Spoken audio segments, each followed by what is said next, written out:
Hello friends, and welcome to Red vs. Blue News. Alex Jones said this would happen, and it is happening. Watch this latest Tucker Carlson report. We assume that interning people is what Russia does. Boring people is what Canada does. But not anymore. Suddenly, Canada is a flagrant violator of the most basic human rights. Fail a COVID test and they will lock you up without trial, and go ahead and try to disobey. According to the Canadian government, anyone who attempts to avoid these rules, detention in a government internment facility, for example, could face $1 million fine and 3 years in prison. This is Justin Trudeau's Canada. It's funny, Trudeau always seemed like a cheerful idiot, wearing weird costumes and yammering on about diversity. Who knew he was Mussolini? There might be a lesson here for other nations that are led by shallow neoliberal empty suits. Know any? Underneath all the chirpy identity politics talk, it's not a joke. It's internment cells. In Canada, where everything has a euphemism, those cells are referred to as approved quarantine hotels.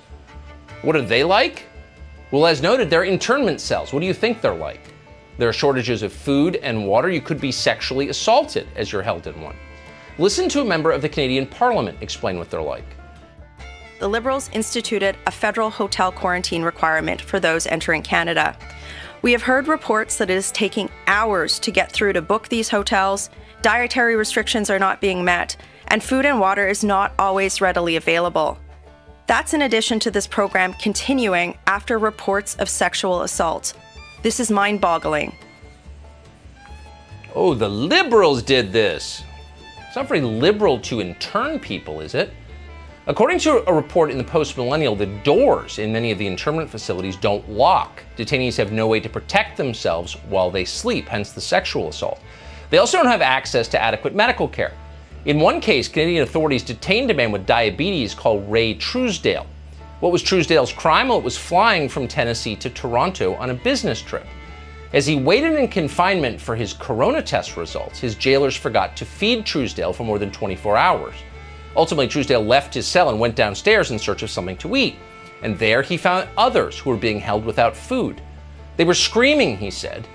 In the end, Canadian authorities informed Truesdale that his coronavirus sample had been damaged somehow, so he had to remain in internment.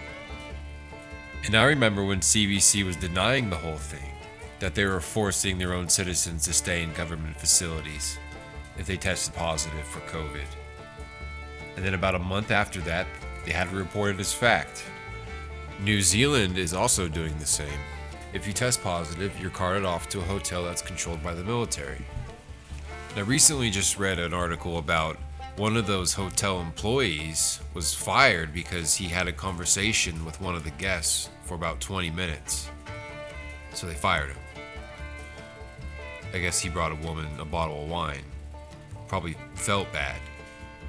And they fired him for it. And I bet half the country thought that was okay. I bet half this country would think the same. Scary times we're living in. Well, agree or disagree, let me know what you think. Leave a comment below. And subscribe because I'll be posting more videos daily.